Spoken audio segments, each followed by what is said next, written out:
Halo, di pertemuan kali ini saya akan menjelaskan tentang membuat seni karya dengan teknik celup ikat. Baik, celup ikat merupakan ragam hias kain yang dibentuk melalui proses celup ringan dengan menutupi bagian-bagian yang tidak ingin terwarnai karena pencelupan. Alat dan bahan celup ikat: tali, kain, alat pendukung seperti kelereng, biji-bijian, kayu plastik, kemudian jarum dan lain sebagainya yang bisa kamu gunakan yang ada di sekeliling kamu. Menggunakan pewarna sintetik atau biasa kita menggunakan one-take. Jenis pewarna sintetik yaitu langsung atau tidak langsung. Kemudian kalau langsung ada rapid, remesol atau yang biasa digunakan untuk membuat batik. Nah, hal ini biasanya digunakan pakai cat one-take biasanya. Alat yang harus disiapkan yaitu mangkok, baskom, ember, serta air tentunya ya, yang disesuaikan dengan jumlah serta jenis pewarna yang digunakan. Langkah membuat celup ikat: pertama, membuat coraknya, pewarnaan, penyelesaian akhir. Membuat corak itu banyak banget. Contoh-contohnya: pertama, teknik jumput, kemudian teknik lipat. Teknik jumput dilakukan dengan memegang permukaan kain dengan ujung jari. Nah, ujung-ujung jarinya dipegang kemudian diikat-ikat. Nah, teknik lipat adalah melipat kain, kemudian menggulung serta menjunjur lalu kain ditarik sampai terkumpul dan diikat dengan kencang. Nah, pewarna: pertama, pencelupan, memasukkan seluruh bagian kain yang telah diikat ke dalam larutan warna.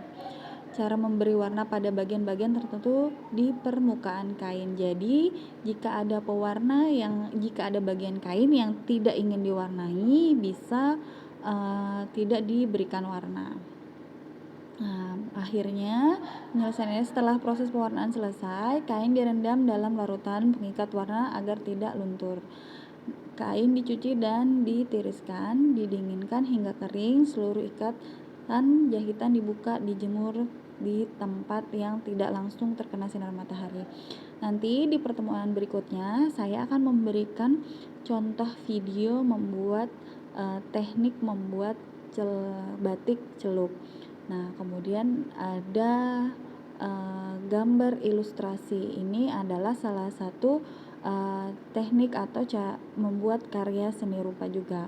Gambar ilustrasi adalah gambar yang sifatnya menerangkan atau memvisualisasi dari suatu uraian, baik merupa berita, cerita, karangan, ataupun naskah. Fungsi gambar ilustrasi sebagai pelengkap cerita untuk menghidupkan atau mengkritik sebuah cerita. Kemudian ada orang yang menggambar ilustrasi harus menguasai gambar bentuk, mengetahui anatomi manusia serta hewan, menguasai desain dan tata letak. Ini sama aja sih kayak komik atau gambar-gambar karikatur atau poster-poster yang dipajang yang biasa kita lihat. Nah, ilustrator adalah sebutan orang yang ahli dalam menggambar ilustrasi. Unsur-unsur gambar ilustrasi terdiri dari gambar makhluk hidup, manusia, binatang, tumbuhan, bangunan, benda pakai ataupun benda hias yang ada biasanya yang kita temui di sekeliling kita. Nah, gambar manusia biasanya harus mengetahui serta menguasai proporsi dan anatomi. Apa itu proporsi? Proporsi adalah menyangkut bandingan bagian-bagian tubuh manusia, kepala, wajah, dan tangan, serta anatomi menyangkut kedudukan bagian-bagian tubuh manusia secara keseluruhan, bentuk, ukuran, dan letak.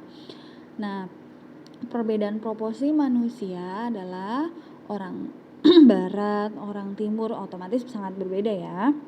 Kalau orang barat tingginya 8 kaki, telinganya 4 ukuran kepala. Nah, sementara orang timur tingginya 7,5 kaki, ukuran kepalanya tentunya berbeda. Cara sempurna menggambar manusia menggunakan proporsi berbentuk garis, perpotongan garis kotak, serta lingkungan. Menggambar binatang, anatomi binatang mempunyai ciri khas pada bagian tubuhnya. Otomatis kalau menggambar binatang serta menggambar manusia, tentunya tekniknya berbeda meskipun kita kadang-kadang melihat contoh gambar yang sudah ada. Nah, menggambar tumbuhan juga sama. Membuat sketsa terlebih dahulu boleh menggunakan medianya tentunya pensil, tinta, kuas, atau menggunakan arsir serta siluet. Nah, jenis gambar ilustrasi. Ilustrasi pertama ada ilustrasi kegradasian, yaitu ilustrasi yang digunakan untuk menerapkan suatu naskah. Kedua ada ilustrasi busana, yaitu ilustrasi yang menggambarkan ide atau rencana busana. Ketiga, ilustrasi periklanan, yaitu ilustrasi yang digunakan untuk reklame atau iklan. Nah, keempat ada ilustrasi ilmu pengetahuan, yaitu ilustrasi yang digunakan untuk menerangkan informasi tertentu, contohnya kedokteran, pelajaran biologi, sosiologi, geografi, atau lain sebagainya. Contoh ilustrasi keredaksian yaitu pertama ilustrasi sampul buku, ilustrasi naskah, komik, karikatur, serta kartun. Nah, ini biasanya ada di majalah atau di koran-koran. Media gambar ilustrasi, pertama ada bahan kering, kedua ada bahan basah. Bahan kering terdiri dari arang, gambar, pulpen, konten, karyon, spidol. Nah, bahan basah cat air, cat minyak, cat plakat, kanvas, atau lain sebagainya. Teknik dalam menggambar ilustrasi, pertama ilustrasi garis, kedua pointers, ketiga ilustrasi sapuan penuh, keempat teknik dasal.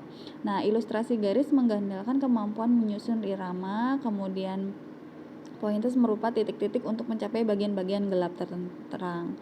Nah, teknik ilustrasi perpindahan gelap terang dengan menggunakan sapuan hingga menghasilkan gambar yang naturalis.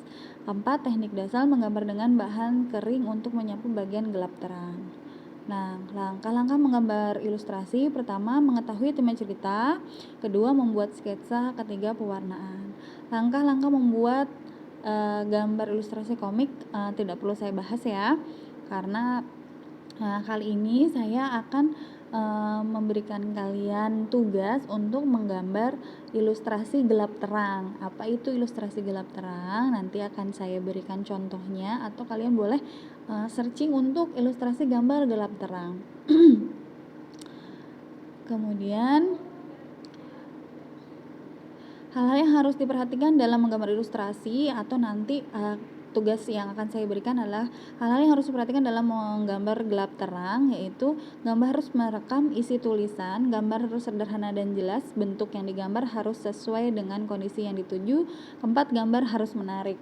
Nah, kali ini akan saya kasih tugas, kalian silakan membuat gambar salah satu bentuk gambar gelap terang. Kalian bisa cari contoh-contohnya di Google untuk gambar gelap terang.